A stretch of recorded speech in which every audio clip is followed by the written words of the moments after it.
orientadores foram, sem dúvida nenhuma, e são, sem dúvida nenhuma, elementos preponderantes. Olha, eu só devo esclarecer que, como biólogo, fiquei com a parte dos burros. Não, desculpe, a parte dos burros é minha, fui eu que tirei a foto.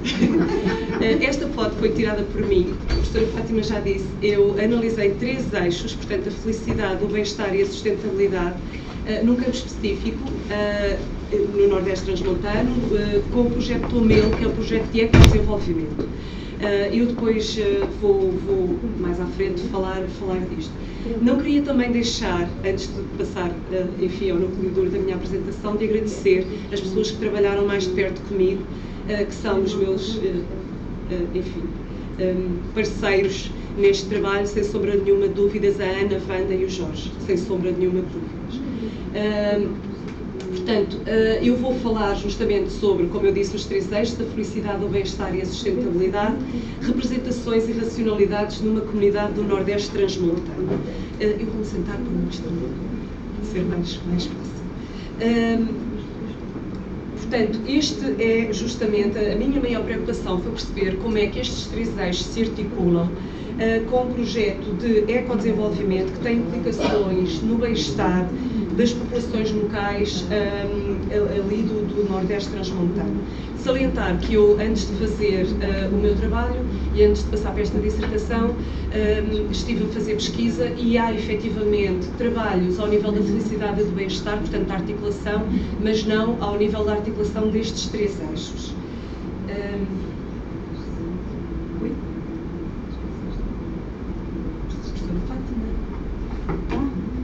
Quer ajudar? Que não quer passar para o slide seguinte e não está aí, peço desculpa. Já foi demais. Não. É que não está a passar no computador, está a passar ali. Não é?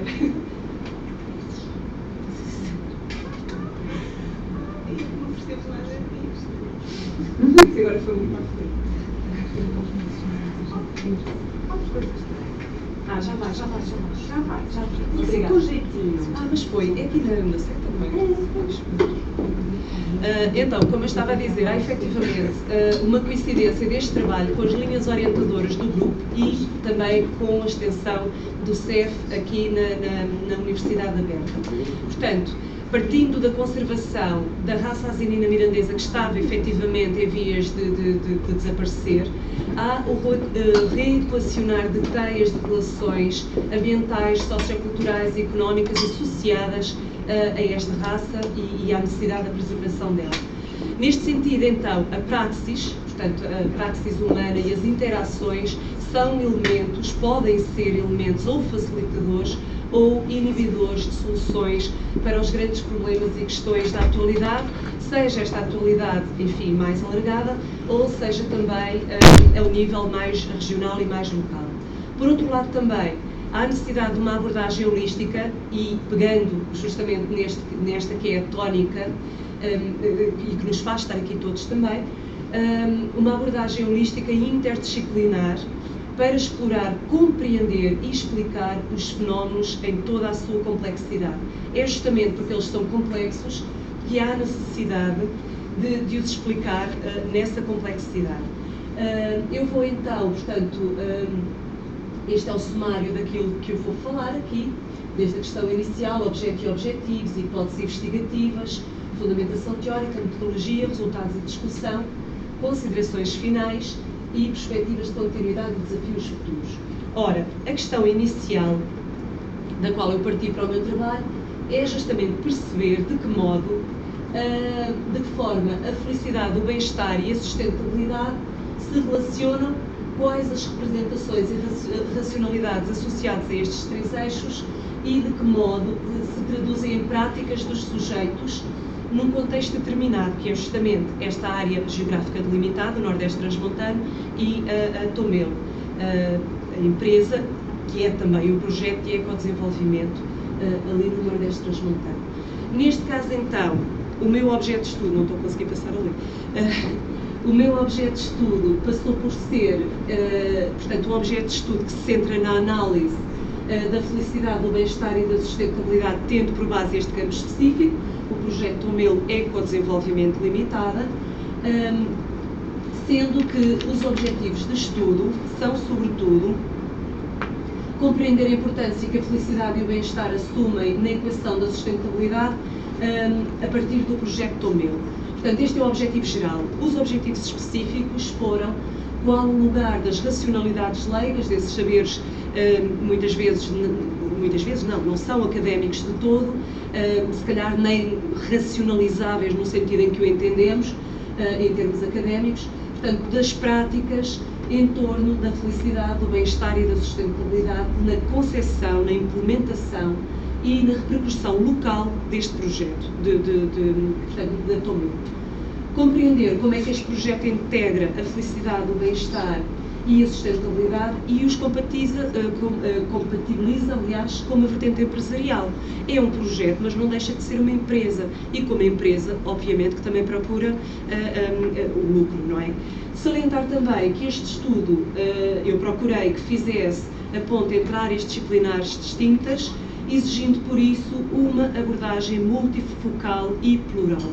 Esta preocupação, e com isto eu tive imenso trabalho, porque a minha base é filosofia, mas eu, obviamente, para fazer um trabalho como deve ser, tive de ir à sociologia, tive de ir à economia, tive de ir também, lá está, a compreender o que era a raça asinina mirandesa, enfim, no fundo, até as plantas autóctones, eu fui saber quais eram, portanto, e de que modo, lá está, a raça asinina estava ligada ao conjunto, não é, no fundo, aos ecossistemas, e, enfim, tentar contextualizar a um nível não unicamente, digamos, lá está, das tais ciências sociais, mas também ir procurar toda a contextualização daquele local.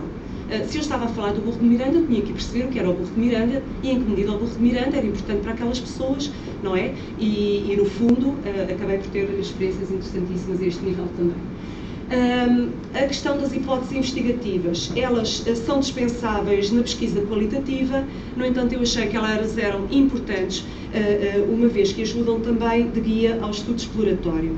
E tem, obviamente, a ver também com o quadro teórico que eu utilizei e com aquilo que se pretende observar. Então, eu parti justamente, a primeira é que existe uma visão partilhada dos sujeitos acerca da felicidade, do bem-estar e da sustentabilidade por viverem no Nordeste Transmontano. Isto era uma coisa que eu queria saber. Se aquelas pessoas, o facto de viverem no Nordeste Transmontano, se aquilo de alguma maneira acabava por as influenciar na compreensão e na vivência que acabavam por ter da felicidade, do bem-estar e da sustentabilidade. Depois, de que modo, portanto, a valorização dos saberes e práticas ancestrais, representações e das racionalidades leigas ajudam a fomentar o envolvimento social, o sentido de identidade, que é curioso e que eu encontrei muito nesta região, o sentido de identidade, portanto, de pertença ali, contribuindo justamente para estes três eixos, a felicidade, o bem-estar e a sustentabilidade. Depois, se é possível criar projetos, e de que modo é possível criar projetos de desenvolvimento e de ecodesenvolvimento que compatibilizem a rentabilidade, que é necessária também, com a sustentabilidade, a felicidade, o bem-estar, dando resposta, e isto é muito importante, é vivida a um nível local, regional, nacional, e enfim, e não só, que é o problema do desemprego, o problema também da desertificação, do êxodo, da falta de alternativas, não é, para as pessoas se fixarem nas regiões. Então, a fundamentação teórica levou-me ali justamente àquela interseção e levou-me à constatação de vários pontos. Eu procurei fazer, tendo em conta que a minha base é a filosofia, uma análise histórico-filosófica dos três eixos da felicidade, do bem-estar e da sustentabilidade, embora depois, obviamente, tivesse ramificações também para outras áreas. Portanto, compreender a gênese dos três eixos e a sua relação dinâmica com a vida social, política e económica das sociedades ocidentais e globalizadas. Portanto, comecei por uma abordagem um bocado mais alargada. Depois, preocupei-me em saber de que modo a vivência destes três eixos se expressa na vivência concreta e diária dos indivíduos no tecido social, sobretudo na região estudada, e isto verificou-se. Depois, a importância, e é muito curioso, porque nós falamos de felicidade, parece que é assim uma coisa que não conseguimos concretizar muito, não é? Mas estes três eixos são tão importantes que há um conjunto de índices indicadores emanados por várias entidades de reconhecimento mundial também, o PNUD, o NEF, o Banco Mundial, etc. E, portanto, estes índices e indicadores estabelecem eles próprios já uma certa articulação entre estes três eixos temáticos. Eu recordo apenas alguns, o Índice do Planeta Feliz, o Índice de Desenvolvimento Humano, mas há outros, há uma série deles mesmo. Portanto, nesta fundamentação teórica eu pretendi justamente uma riqueza, encontrar a riqueza e multidimensionalidade da realidade, do objeto e objetivos de estudo. Por outro lado, a necessidade da delimitação do objeto, existe também um quadro teórico flexível. E aqui eu tive uma preocupação muito grande, que foi procurar justamente esta abordagem plural, múltipla, mas não me perder nela. Portanto, encontrar um fio condutor que me permitisse justamente criar também ramificações, mas que depois houvesse, digamos, uma coluna vertebral no meu trabalho. Espero ter conseguido, de alguma maneira. Portanto, há, sem dúvida, também uma triangulação, interconexão entre estes três eixos. E procurei realçar a sua importância na atualidade, quer para cimentar e nortear a vida dos indivíduos e dos grupos, quer também para influenciar os decisores e as práticas políticas. Sendo assim, a metodologia, portanto, eu parti justamente para um estudo exploratório de caráter qualitativo, os procedimentos adotados, portanto, os métodos e as técnicas, a pesquisa documental, obviamente, guiões de observação, notas de campo, apliquei 9 entrevistas semi-estruturadas, das quais foram feitos pré-testes, obviamente. É importante referir que a amostra, esta amostra que eu utilizei, portanto, eu fiz 9 entrevistas, como disse. As pessoas que eu entrevistei tinham idades entre os 37 e os 62 anos, 5 homens e 4 mulheres com profissões muito diversificadas e um nível de instrução também diverso. Desde uma senhora que, enfim, que não sei se tinha completado a escola primária, o primeiro ciclo, se sim, tinha a 4ª classe, até efetivamente um senhor que é dali da região e que trabalhou muitos anos fora como economista, trabalhou para a União Europeia, inclusivamente, e tinha, obviamente, uma perspectiva diferente das coisas. Mas eu devo dizer que a entrevista que eu lembro com mais carinho foi a dessa senhora. Essa senhora que, em termos académicos, tinha muito pouca preparação, mas, sinceramente, saí da entrevista dela a sentir-me muito bem, a sério. E por acaso, acho que se procuramos a autenticidade maior eu encontrei ali. Talvez porque ela, se calhar, também nunca saiu muito da região e porque era genuína, era mesmo. A sério, foi uma entrevista muito boa. Pronto, então, eu entrevistei a Etnor, Miranda do Douro e Vimioso. Obviamente, depois foi realizada a análise de conteúdo dos dados. Ali vocês encontram a área geográfica onde eu realmente estive e que trabalhei, e em baixo vocês encontram alguns dos produtos da Tomil.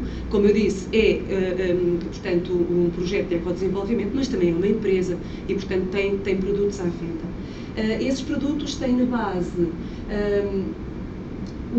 começou por ser o leite de burra, portanto, da burra, justamente, da raça asinina mirandesa. Há preocupações muito grandes ao nível da sustentabilidade.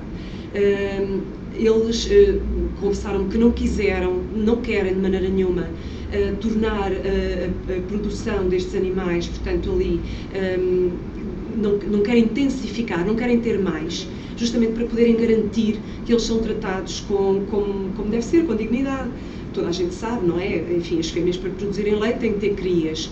E depois há o problema de saber o que é que se vai fazer àquelas crias, não é? Com 11 que tinham, 10 fêmeas e um macho, coitadinho, já velhote, eles sabem muito bem o que fazer com essas crias. Agora, se tivessem mais, depois colocavam-se problemas a outros níveis, não é?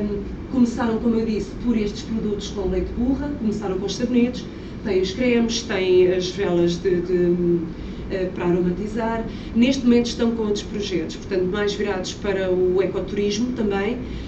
Havia a necessidade, disseram eles, de criar uma queijaria artesanal com queijo de cabra, porque as cabras que eram, portanto, um ponto forte ali da região, como as pessoas começaram a ficar mais, portanto, com mais idade, substituíram as cabras pelas ovelhas. Ora, as ovelhas são mais calmas, não andam a correr tudo e mais alguma coisa, e, portanto, talvez seja o animal mais adequado para as pessoas com mais idade. No entanto, as cabras acabam por ter uma valência muito grande ao nível, portanto, ambiental também, porque comem, por assim dizer, não é? As plantas menos boas, ajudam a prevenir incêndios, que era coisa que eu não sabia, como a cabra ajudasse a prevenir incêndios, mas parece que sim.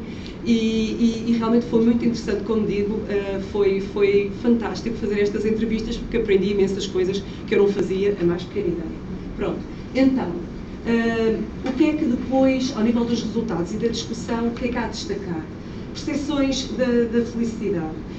Há a destacar o seguinte: há muita dificuldade em definir felicidade. Toda a gente quer ser feliz, mas ninguém sabe o que é isso.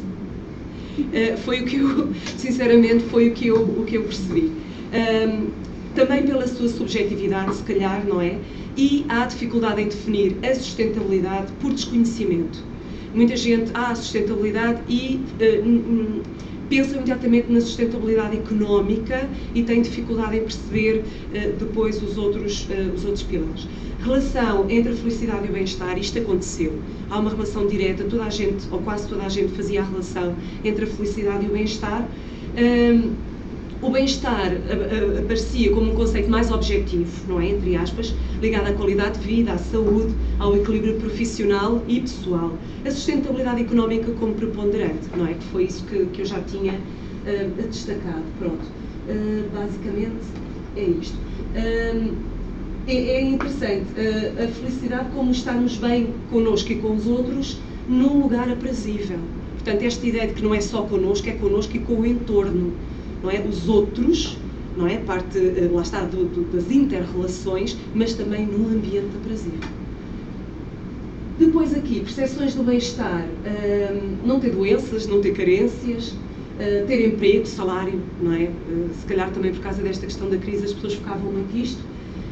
Houve quem dissesse que existia uma articulação entre a felicidade e o bem-estar, uma forma de felicidade coletiva. Achei interessante também. E estarmos bem connosco, com os outros e com o meio envolvente. Reparem, a ponte com o que se tinha dito sobre a felicidade também. Aqui, ao nível da sustentabilidade, é curioso porque, lá está, houve quem focasse a questão económica.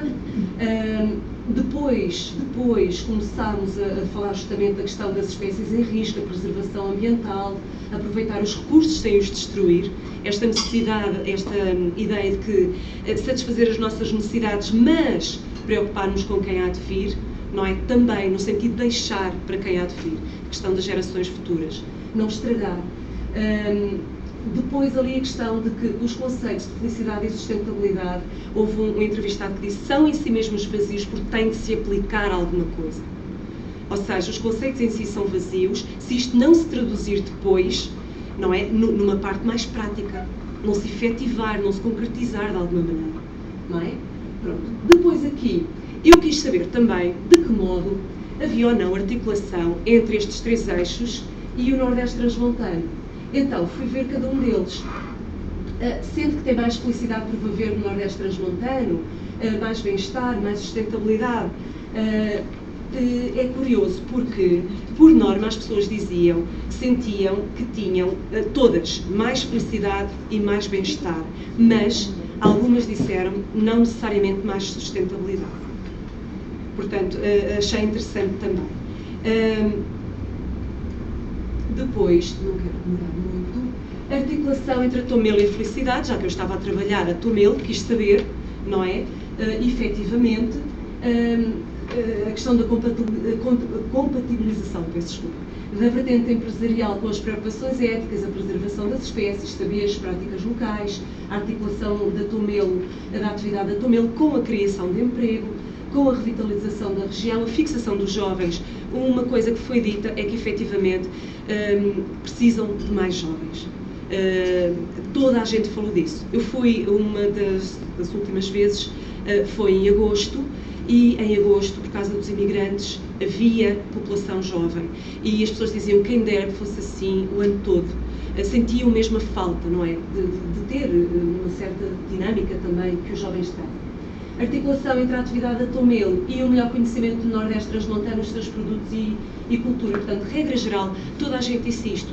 Se isto contribuir, se a Tomelo contribuir para criar emprego, para ajudar justamente à preservação das espécies, dos saberes, das práticas, se a Tomelo, no fundo, contribuir para a divulgação também do Nordeste Transmontano, então, sim senhor, e muitos deles disseram, nós sabemos que a Tomelo está a fazer isto. Está bem? Por outro lado, há, efetivamente, eu quero salientar isto, um orgulho muito grande que eu encontrei ao nível do património, um património que é único. Reparem, há uma língua que se fala ali e que neste momento é protegida e que esteve quase para desaparecer, porque era uma língua associada às populações rurais. Eu tive uma senhora que me disse, quando eu vinha à Miranda, não é, ouvia todos falarem fidalgo. Falar fidalgo era falar português, ela falava em mirandês.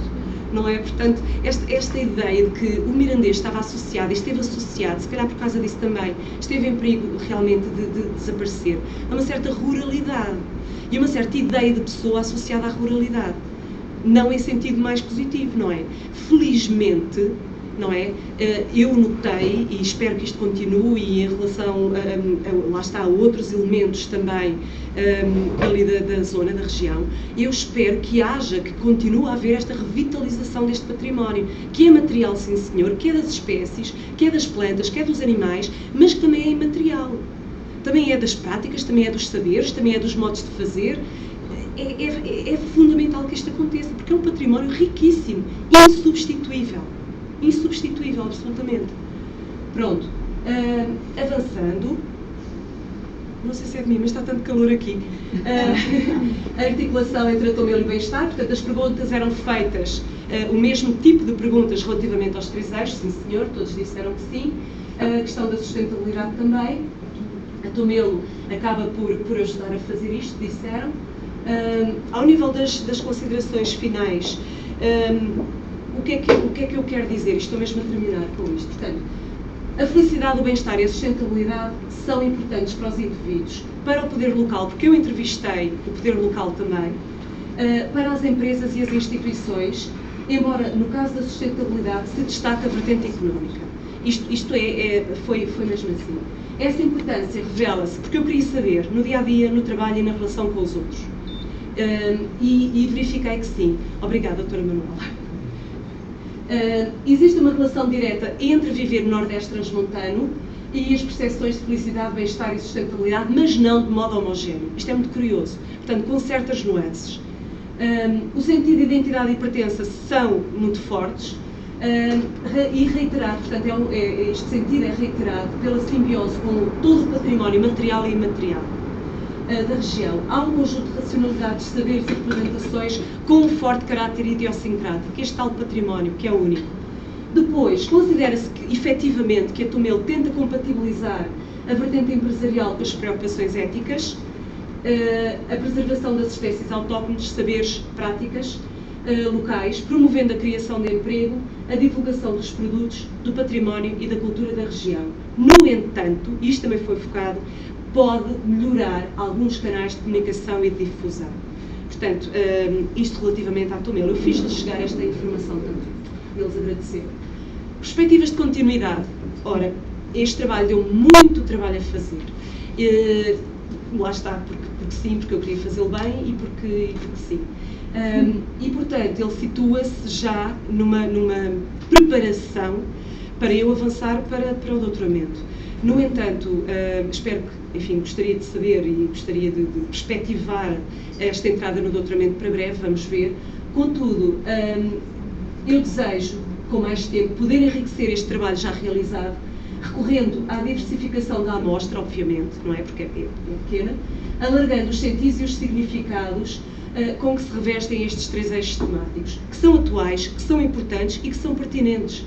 Não apenas no conjunto dos trabalhos que nós estamos a fazer aqui, mas na sociedade atual, quer dizer, no contexto que temos atual, seja ele social, político, económico, etc. Parece-me importante. E, sobretudo, estas pontes criadas, não é? Depois, averiguar como poderão os projetos locais e regionais de desenvolvimento, como a Tomelo, portanto, como eles podem com reconhecida importância a vários níveis, contribuir para alterações significativas no paradigma macroeconómico dominante. Isto eu não sei, mas gostava de saber. Ao nível micro, eu sei que funciona. A nível local e regional, eu sei que funciona. A nível macro, talvez fosse difícil, não é? Mas eu acho que há muito a fazer e estamos finalmente a explorar estes campos, há muito a fazer e há, enfim, claro que eu não sou especialista de maneira nenhuma em economia, mas aquilo que eu tive que ler e li muito para fazer este trabalho, este modelo macroeconómico, coitado, está a espernear a um nível assim, enfim. Temos que ter um plano B, temos que arranjar um plano B. Assim como está, não pode continuar. Pronto, eu fico por aqui, muito obrigada, agradeço-vos muito.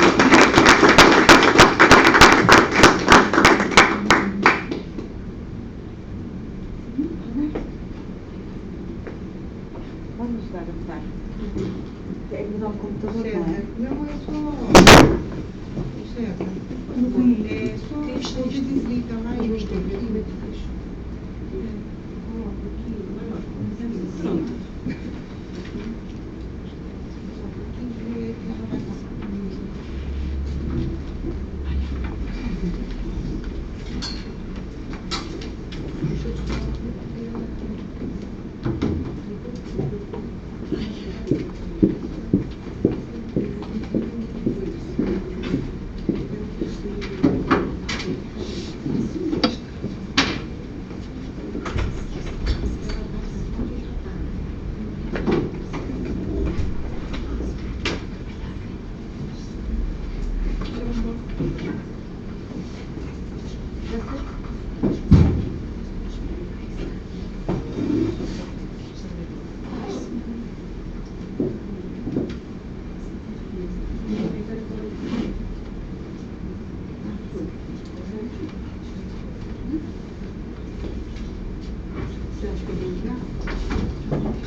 Pessoal, boa tarde.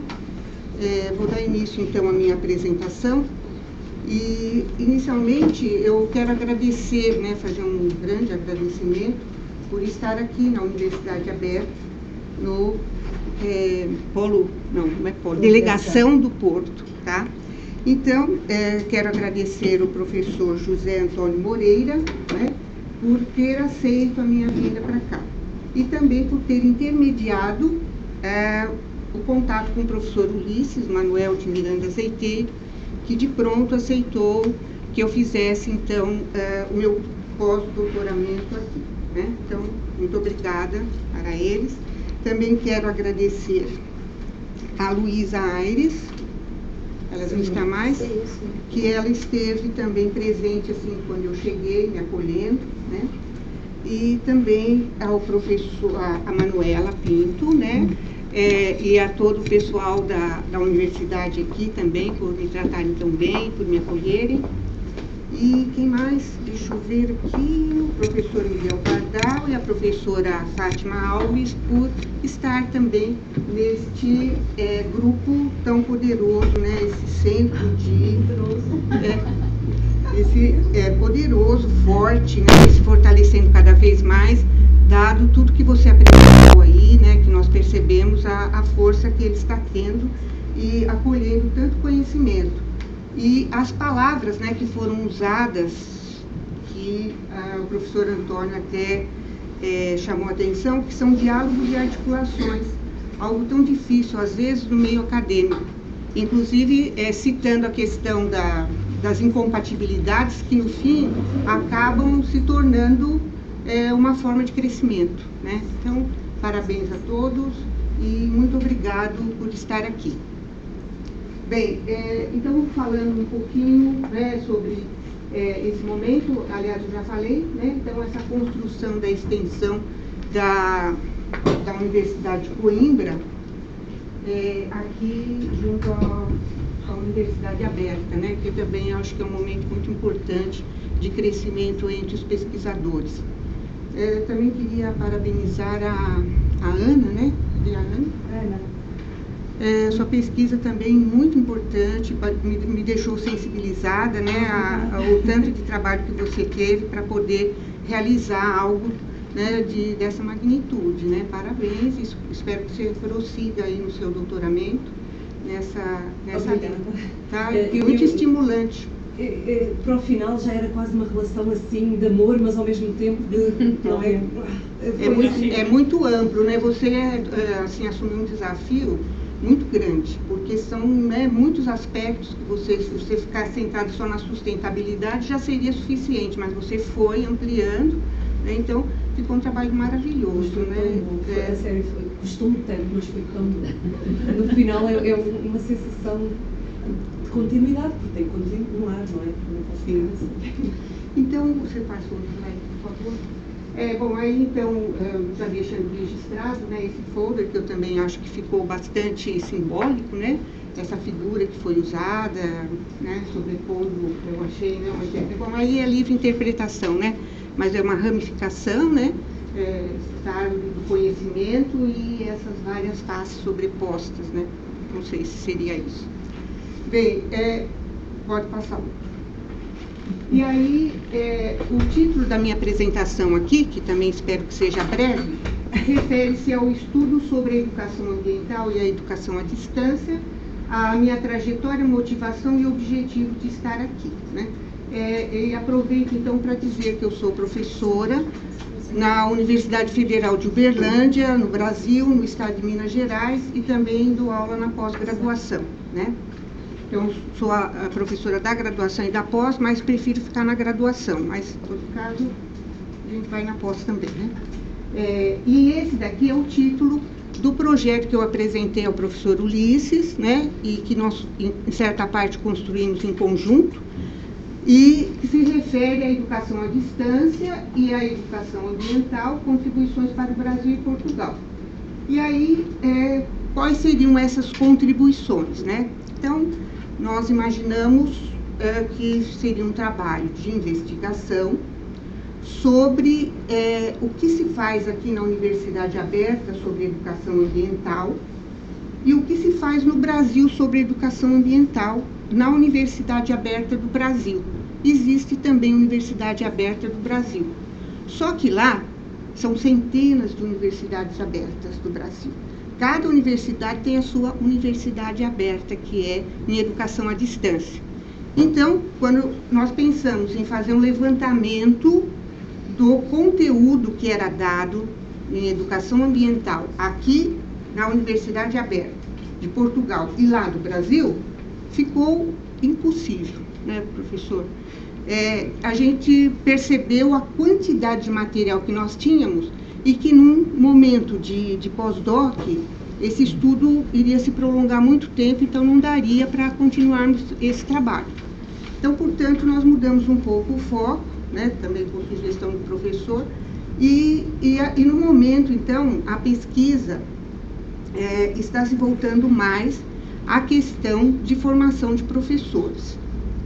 Então, no Brasil, há uma lei, né, que determina que a educação ambiental seja ministrada em todos os níveis escolares, desde digamos, da pré-escola até o nível universitário.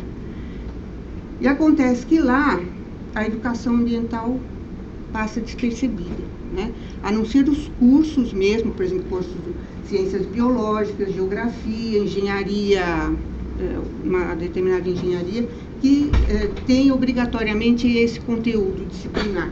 Mas, em geral, não se discute isso, a não ser um professor ou outro que tenha interesse em trabalhar esse assunto.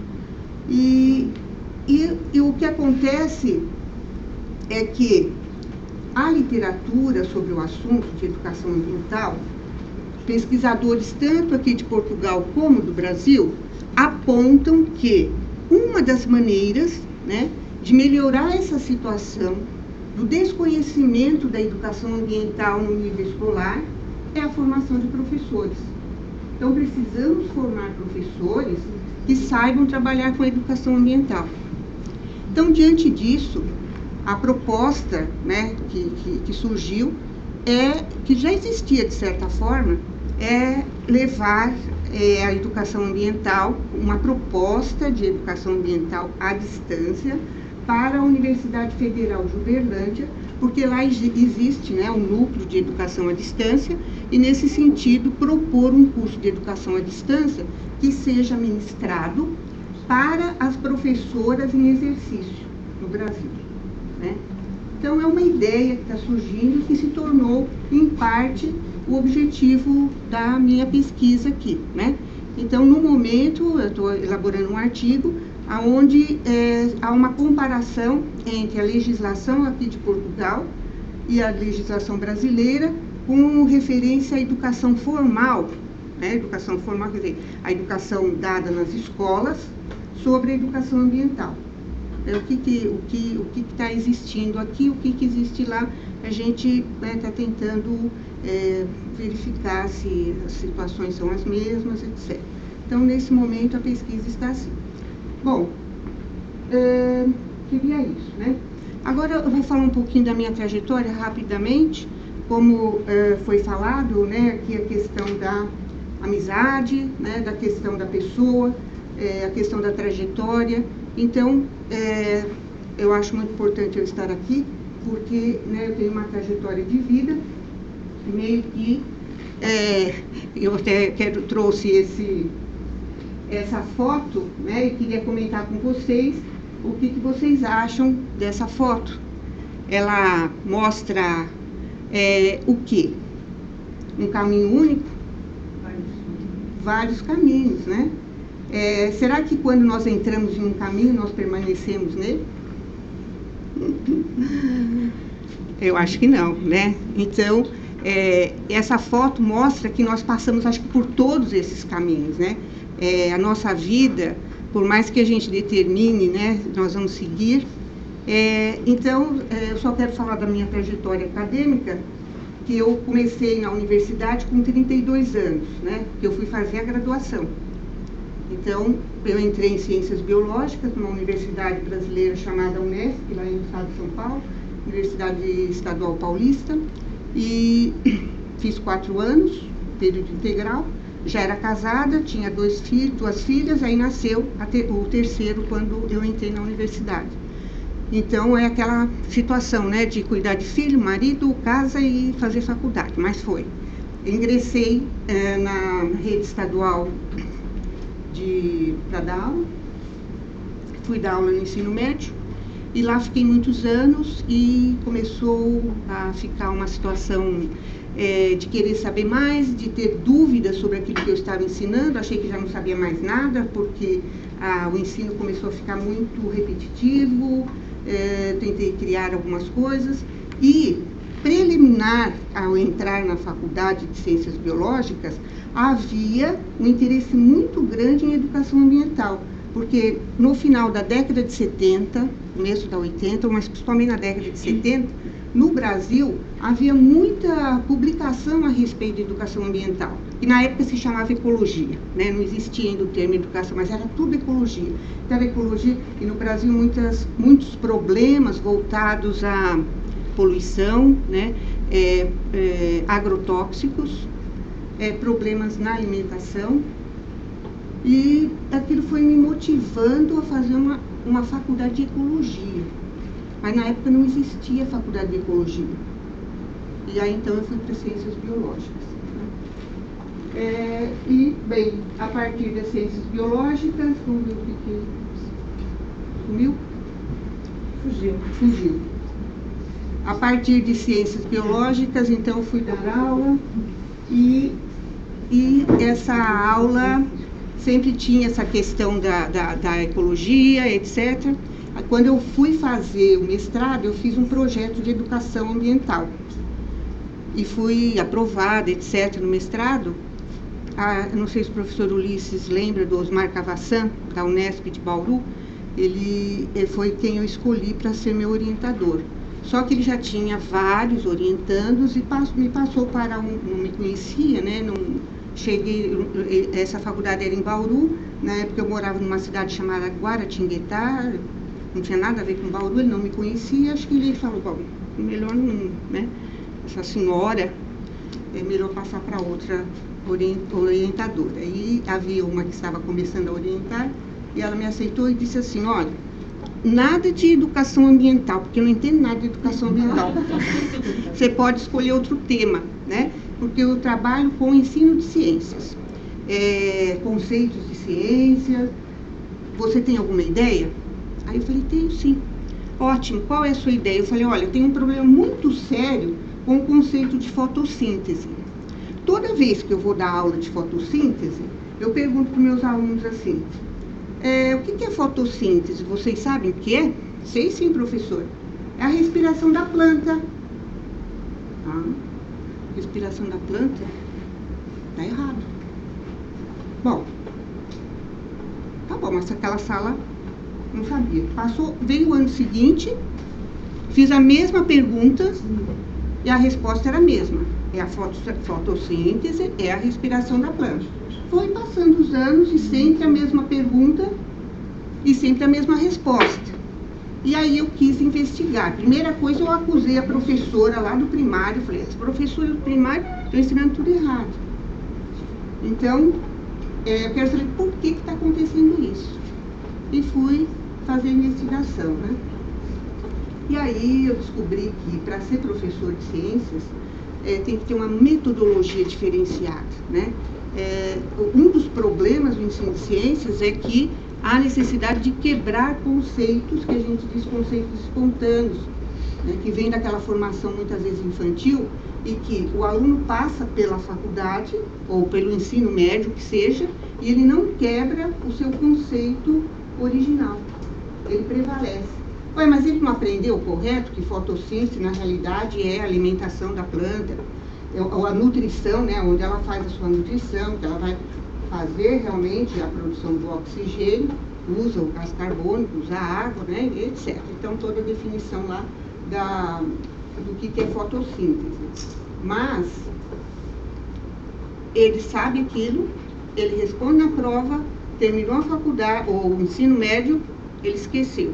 Então, quando perguntar para ele o que é fotossíntese, é a respiração da planta, né? Bom, enfim, aí fiz, etc., e consegui, né, com o meu mestrado, começar a dar aula na universidade.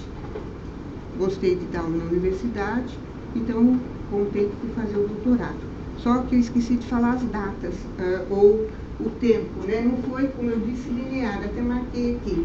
Com 32 anos comecei a graduação, com 48 eu fui começar o mestrado, e com 55 eu entrei no doutorado. Então, vocês imaginam que idade que eu tenho hoje, né? Então, vocês vão ter que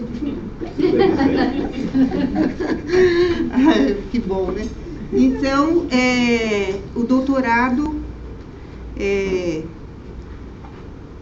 eu esqueci de falar, quando eu estava no mestrado, no Brasil, no ano 2000, 2001 mais ou menos, houve um curso no estado de São Paulo, um curso de formação de professores em educação à distância.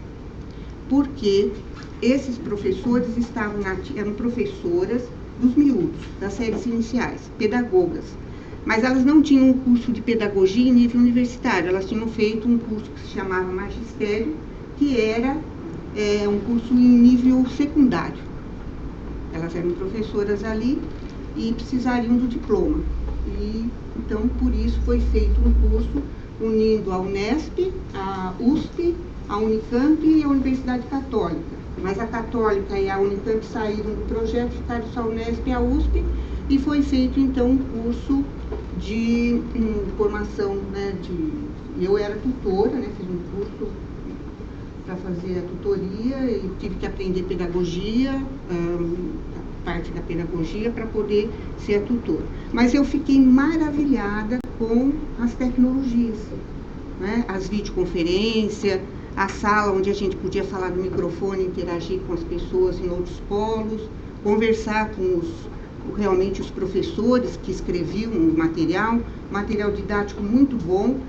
Eu era tutora, mas nós trabalhávamos assim, né, em reunião, discutindo texto, elas elaborando, um material muito bom. E eu fui me aproximando dessas professoras, que eu vi como elas gostavam de dar aula, como elas gostavam dos miúdos, como elas se esforçavam, como elas se preocupavam E eu fui ficando muito interessada em trabalhar com professores, né? Então, por isso, quando eu fui fazer meu doutorado, eu fiz em formação de professores.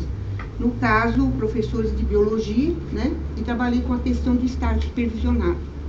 No Brasil, e aqui também, para se formar professor, tem que ter uma formação também na escola onde vai dar aula, né? Que chama-se estágio supervisionado. E no Brasil, em geral, até hoje, o estágio supervisionado é muito desvalorizado, né? Então, o professor de estágio pega uma planilha, fala para o aluno, olha, procura uma escola, depois você volta aqui daqui um mês com tudo assinado, nós vamos conversar, e assim vai até o final do semestre, digamos assim, né? E eu tenho uma outra visão de estágio, né? Desenvolvo um estágio presente na escola, fazendo projetos e tal, e acredito muito no estágio supervisionado. Mas eu nunca abandonei a educação ambiental. Então, quando eu pude pensar em fazer o pós-doc, eu pensei na educação ambiental juntando com a educação à distância, no sentido de contemplar esses professores, principalmente as professoras que estão trabalhando com os miúdos, a questão da educação ambiental. Quer dizer, como que motivá-las a aprender sobre educação ambiental para poder preparar esses alunos, né, que já são pequenos cidadãos, para se tornarem cidadãos conscientes da situação, como foi falado aqui, que está, né, acho que foi a Ana que falou que a situação está caótica, né, está muito grave, né, então precisa fazer alguma coisa. Bem, então a minha motivação é essa, né, tá sempre tentando, tentar não significa conseguir, né, mas certamente quem conseguiu tentou, né. Bom, eu acho que eu estou conseguindo finalmente fazer educação ambiental. Bom, e aí o meu objetivo, né, então o meu objetivo, ele está bem ali, né. Aqui é como se simulasse o computador, né, ou a tecnologia, e ali o trabalho com o professor, ou com a professora. Aí depois todo esse ciclo aqui. Do professor, o conhecimento para o aluno, esse aluno ambientalista. Não é essa a pretensão, tá? Que eu não tinha a foto melhor. É um aluno consciente da questão, né, da educação ambiental, da sustentabilidade, e saber cuidar desse mundo para torná-lo melhor. E as escolas, então, o que seria esse ambiente de trabalho. O próximo, e a etapa atual, né? Felicidade é ter algo que fazer, né? Então, fazer o mestrado, o pós-doc, ter algo que amar, que é o caso desse conhecimento que eu amo, né? Que é a educação ambiental, e algo que esperar, quer dizer, eu espero realmente conseguir, né, fazer algo para implantar essa educação ambiental na Universidade Federal de Uberlândia. Deixa eu ver se tem mais alguma coisa. Ah, sim. E a tecnologia, né? Sem a tecnologia eu não vou conseguir o que eu quero, que é trabalhar em educação à distância. Pelo tempo e pelo que tinha que falar, é isso. Muito obrigada. Obrigada. Quem quiser colocar questões às nossas apresentadoras de comunicação, podem vir para aqui as duas, por favor.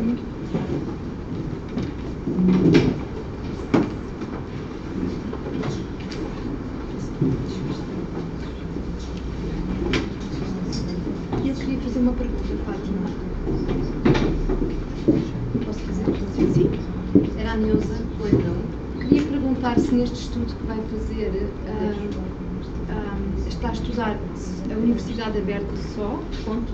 Sim. Ou outras universidades ou outros sistemas internacionais que também fazem ensino à distância, que têm também ferramentas de ensino à distância?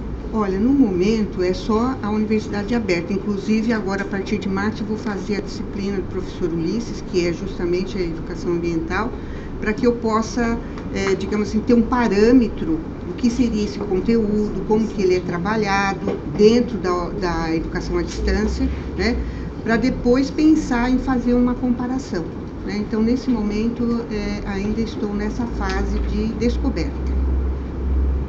Obrigada. Questões, comentários? Vanda? Eu quero por já agradecer a ambas as intervenções que fizeram, mas se me dão licença, eu quero andar um bocadinho para trás. Eu morria se não falasse, quem me conhece já sabe que eu sou assim, não é?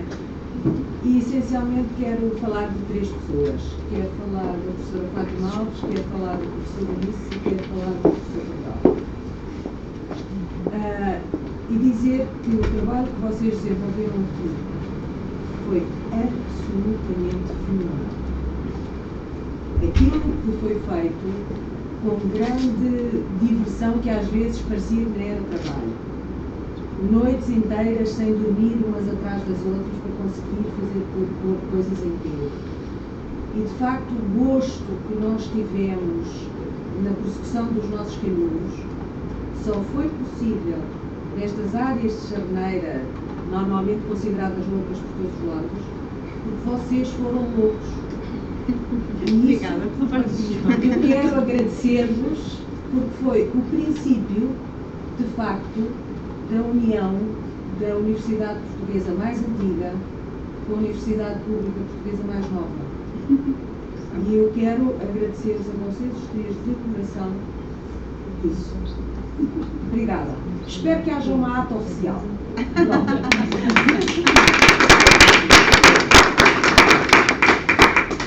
Relativamente aos vossos 2 trabalhos, o Daniel, infelizmente, acho que foi a única sessão que eu não consegui estar presente, foi na tua apresentação, estive de coração, mas não tive presencialmente.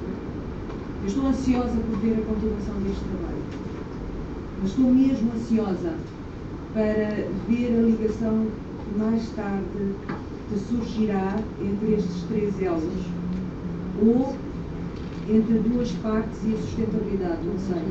Estou ansiosa para essa continuação. Só, desculpe, tu não estiveste, mas na verdade tu acompanhaste todo o processo, portanto tu acabaste por ser também uma forma de gestão das minhas angústias, não é alguém com quem eu acabava por falar quando acontecia alguma coisa, tal como a Ana, tal como o Jorge, não é? Portanto vocês acabaram por ser, em grande medida, um suporte importante para este trabalho, para a conclusão deste trabalho, não é? E estiveste lá, eu disse, não estás presencialmente, mas estás, não é? Mas estou muito ansiosa pelo próximo, mesmo. Também eu. E relativamente assim, foi um incentivo enorme, porque eu voltei à universidade também muito mais tarde, porque também andei por aí deambulando. E aos 55 começo o doutoramento. E foi bom saber que daqui a uns aninhos ainda vou perguntar, mas porquê que isto é, ou porquê que aquilo é bom. Vai fazer um pós-doc também, né? Ao Brasil. Quem sabe vai para a Universidade Federal de Uberlândia, né? Que é um dos objetivos, a gente, assim, eu penso também fazer esse intercâmbio entre a Universidade Aberta, né, e a Universidade de Uberlândia, para que comece uma troca, né? Eu acho que é isso. Mas eu esqueci de falar algo que eu acho importante, que é o apoio familiar, né? Que eu só estou aqui porque eu tive uma mãe que acreditou em mim, um falecido marido que acreditou em mim e 5 filhos que acreditaram em mim. E mais, eu quero dar um recado também para os homens aqui presentes, de que é muito importante vocês motivarem as mulheres que vivem ao seu redor, seja uma mãe, a avó, a namorada, a esposa, sempre dá uma motivação e um apoio para que elas possam realizar esse sonho que muitas vezes elas têm e que elas acham que não vale a pena, que é bobagem, que para que vai falar, o marido, né, ou alguém, o filho, quem seja, não vai entender. Então, acolham essa mulher, né, ou essas mulheres que o cercam, no sentido de dar o apoio e acreditar nelas. Isso é fundamental, tá? É um recado, uma lição de casa para os homens. Obrigado. Obrigada. Bom, eu não sei se há mais questões, se querem colocar mais questões. Há só uma coisa que eu gostaria de sublinhar, porque eu não falei, nem na apresentação, nem na avaliação. do trabalho efetuado é que nós temos neste grupo, portanto, entraram este ano já mais 4 investigadores. Uma delas está cá, a Anabela Gato, eu não podia falar neles, deixar de falar neles. Outro esteve na reunião de manhã, por Skype, e 2 outros não puderam estar presentes hoje. Portanto, é a Anabela Gato, que eu vos apresento, vai trabalhar as questões da arte chakra, ali com o professor Miguel também, um projeto que já tem não sei quantos anos, mas enfim, já tem alguns no CEF, fala desta dimensão. O Álvaro Sarmento, que não se pôde deslocar cá, a Cristina Silva, que não pôde, a Cristina, que não pôde vir hoje, e, portanto,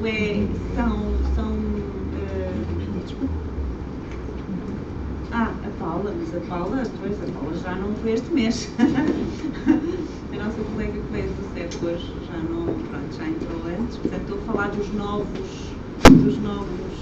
investigadores que vêm para cá, portanto, fazer pós-doc, para fazer mestrado, e que não puderam estar presentes, e que para nós é sempre bom reanimar e revitalizar este grupo e, portanto, receber pessoas novas. E os contributos, sem dúvida, já é uma investigadora sénior, a professora Paula, e, portanto, os contributos dela certamente são bem-vindos a este grupo, e a sua expertise também nos permitirá alargar o nosso horizonte. Portanto, são muito bem-vindas, e estou certa que este grupo nos vai acolher muito bem e que vamos conseguir ainda aprofundar mais os nossos objetivos.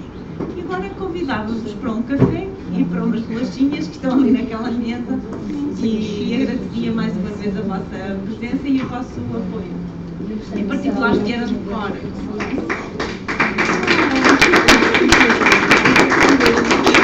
Não, temos muitos cafés.